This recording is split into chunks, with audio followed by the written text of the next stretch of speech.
Jai Sitaram friends. In last video, I have narrated my 8 number chapter from one lamp to another lamp. Now I am going to narrate my ninth number chapter, a personality reflected in attire. A personality which is reflecting in the attire.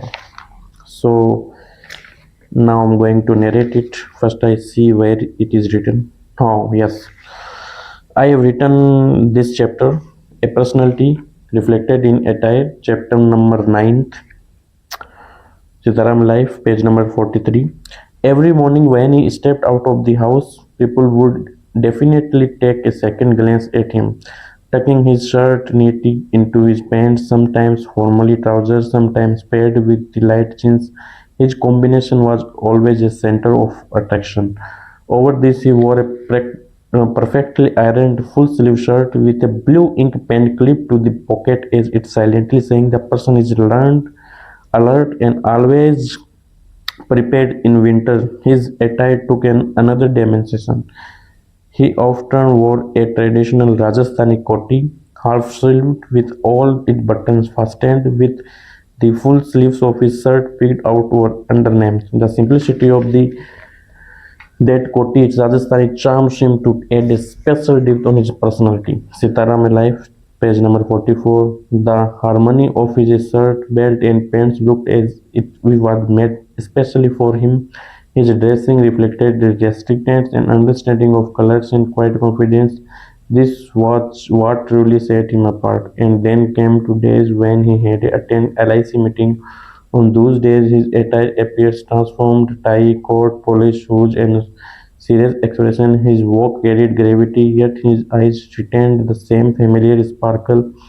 His attire was never just clothes; it was a reflection of his thoughts, wisdom, and values. And perhaps that is what Sitaram uncle was remembered not just for clothing, but for his entire personality. And in that modest house in the village, whenever he wore his white kurta, it fits though a saint has arrived. There was a divine calmness on his face and a spiritual glow in his eyes. His attire seemed to reflect his inner devotion. Sitaram Life, page number 45. He had a deep and abiding love for his devotion to God, especially devoted to Goddess Gayatri Mata. He would often organize heaven's sacred fire ritual at home. Sometimes there was no need to call priest. He himself would lead to entire family in chanting mantras and performing the ritual with utmost discipline and purity. Blessing family responsibility and social duties, he would still find time of spiritual practice. A fact that amazed all of us. We often wondered how he had attained such profound wisdom, managing both worldly like a devotion with such grace. He was not only wise but also humble and a true guide.